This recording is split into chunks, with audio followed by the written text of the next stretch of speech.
Assalamualaikum, saya Wan Amir dan anda bersama saya dalam podcast Sembang Bekam.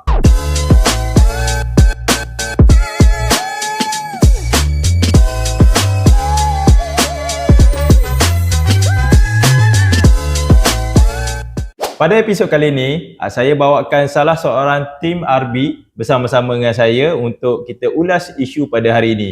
So, bersama saya sekarang adalah Maria. Hai, Assalamualaikum.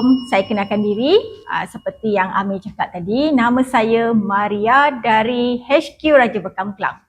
Okey, terima kasih Maria kerana join saya pada podcast kali ini. Sama-sama. So, untuk starting, biasa saya akan tanya, sebelum Maria bekerja dekat sini, ada tahu tak berkenaan Bekam, dah pernah didedahkan ke tak dengan Bekam dan sebagainya lah?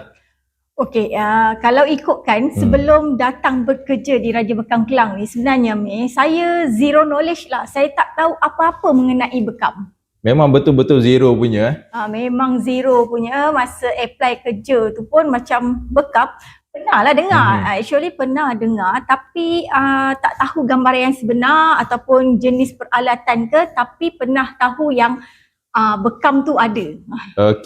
Okey, untuk pengetahuan korang, Maria ni adalah salah seorang kita punya konsultan dekat sini, yang mana dia terlibat dengan kursus dan juga apa-apa saja yang diperlukan oleh peserta kita ataupun customer kita, Maria akan bagi konsultan kepada mereka lah. Dan kita ceritakan sedikit pengalaman Maria ataupun apa achievement Maria dalam Bekam sekarang lah. Okey, terima kasih. Okey. Alright, sebenarnya semasa saya datang ke sini, of course lah bidang yang saya explore sebelum ni tak berkaitan langsung dengan Bekam. Sehinggalah pada tahun 2019 saya masih ingat lagi, tak silap saya sebelum April, Chinese New Year kot tak silap saya. Saya apply kerja melalui Indeed lah. Saya dapat panggilan IV dan seterusnya mula kerja kat sini. Tapi apa yang menariknya kami, sebab semasa saya IV, sepatutnya jawatan saya terapis tau. Sepatutnya terapis, tapi sekarang sudah jadi yang konsultan dan juga handle bahagian kursus ya? Ya, betul.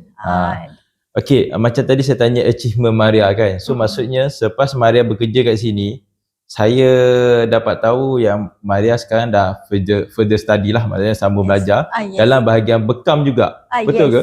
Correct. Saya mula menyambung pelajaran apabila saya masuk training consultant ni memerlukan knowledge yang banyak ataupun ilmu yang cukup lah untuk kita bagi consultation kepada bakal peserta kita yang menyertai khusus di Akademi Raja Bekam Kelang. Okey. So maknanya saya boleh katakan yang Maria ni bukan kosong lah sekarang ni. Maksudnya ada isi lah kan? Ada lah. Maksudnya kalau orang tanya, awak nak bagi konsultan macam ni, awak ada CJ ke? Awak ada ni ke kan? Maknanya kita bukan kata jemput orang yang kosong lah kan? Betul tak? Betul. Okey, sebab saya difahamkan Maria sudah ada SKM 3. Diploma sudah? Di KM, Diploma Kemahiran Malaysia tahap 4 dalam bidang urutan terapi saraf dan terapeutik penjagaan. So maknanya topik kita hari ini memang saya rasa sesuai jugalah untuk saya bertanya kepada Maria. Betul. So geng, topik podcast kita pada hari ini adalah sihat dengan Bekam. Betul ke? Sebab setengah orang dia tak yakin tau. Dia tak yakin dengan berbekam ni dia boleh sihat. Jadi kita bawakan isu ni, kita bawakan tajuk ni, boleh sihat ke dengan berbekam? Lebih kurang macam tu lah. Alright. So kita akan ulas benda ni, tapi kita rehat sekejap.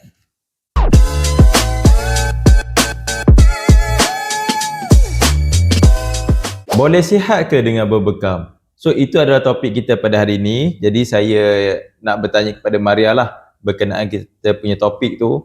So apa pendapat Maria? Okey, pada pendapat saya sendirilah, Bekam ni dah mula mendapat tempat ya di hati kalangan rakyat Malaysia. Especially mereka yang menjaga kesihatan, yang ada masalah penyakit 3 serangkai. Dan kalau kita tengok juga buat masa sekarang ni lah yang kita tahu di mana hospital-hospital kerajaan, tak silap saya lebih dari 8 unit buah hospital telah mula menubuhkan satu site unit perubatan komplementari. Oh, maknanya dekat hospital pun sekarang dia orang dah menitik beratkan rawatan komplementari, Miss. Ya, setahu saya lah makluman yang saya terima setakat inilah di mana badan-badan kerajaan ataupun hospital swasta ini sendiri menerapkan teknik seperti acupuncture, bekam dan lain-lain perubatan komplementari ke dalam sesi rawatan mereka. Okey, maknanya kalau kita tengok kat sini, benda ni dah bukan lagi orang kata underground apa semua, tak dah. Maknanya dekat pihak kementerian pun dia orang dah mula untuk memperkenalkan bidang rawatan komplementari ni lah. Ya, betul. Jadi maksudnya kat situ kita boleh katakan lah, so berbekam ni maknanya ada khasiat dia jugalah, maknanya ada kebaikan dia lah kan.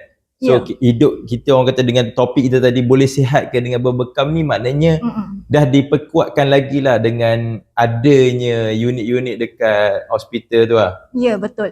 Okey, saya bagi satu contoh paling mudah lah. Kenapa pihak KKM melantik JPK untuk melaksanakan sijil kemahiran Malaysia dalam nos bekam angin? Walaupun kerajaan masih tidak mengiktiraf bekam basah ataupun kita panggil dengan bekam darah lah ya, bekam darah, tapi bahasa sopan dia bekam basah.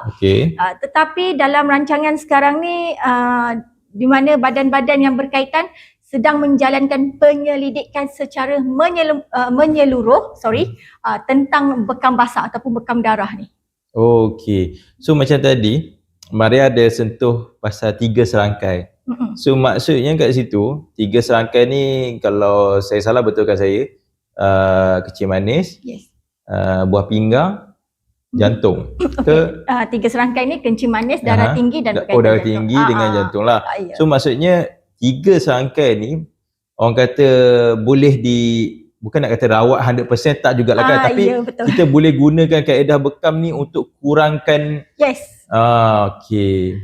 Cumanya saya sukalah nak mengingatkan para perawat atau para pembekam di luar sana, tujuan berbekam sebenarnya adalah untuk mengurangkan ataupun meringankan gejala penyakit kronik.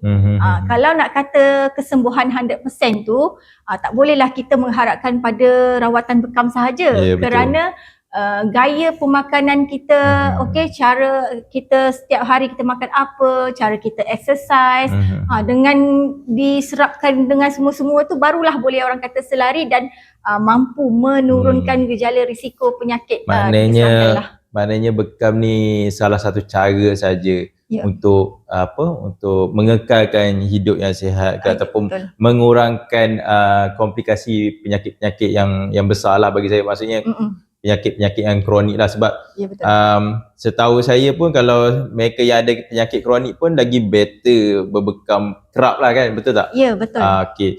Jadi kat situ kita bukan nak kata 100% berbekam ni boleh menyembuhkan, tapi kena selarikan juga dengan cara kehidupan kita seharian. Maksudnya dari segi pemakanan kita, dari segi kita bersenam apa semua. So cuma ditambah dengan berbekam ni untuk bagi lagi sihat lah orang kata kan. Okey.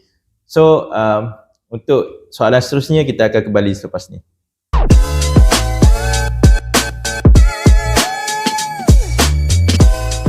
Okey, so saya nak tanya, siapa golongan yang sesuai untuk berbekam ni?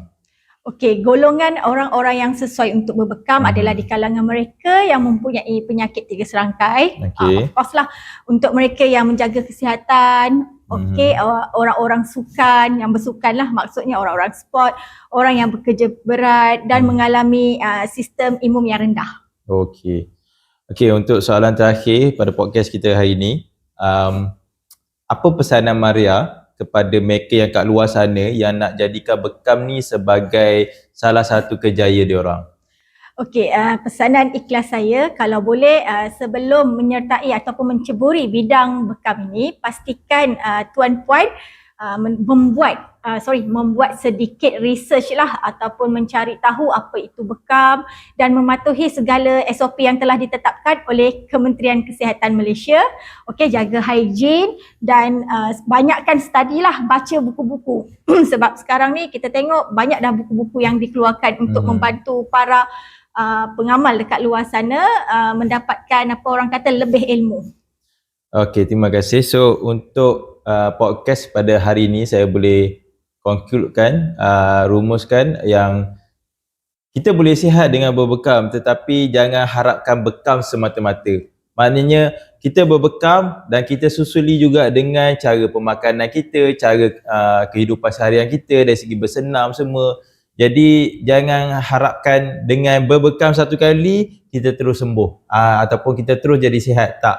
Itu bukan orang kata pandangan yang sepatutnya, bukan macam itulah. Jadi terima kasih Maria join saya pada hari ini, dan mungkin pada episod-episod akan datang saya akan cuba untuk jemput Maria lagi untuk sembang dengan kita dalam podcast Sembang Bekam bersama saya Wan Amir.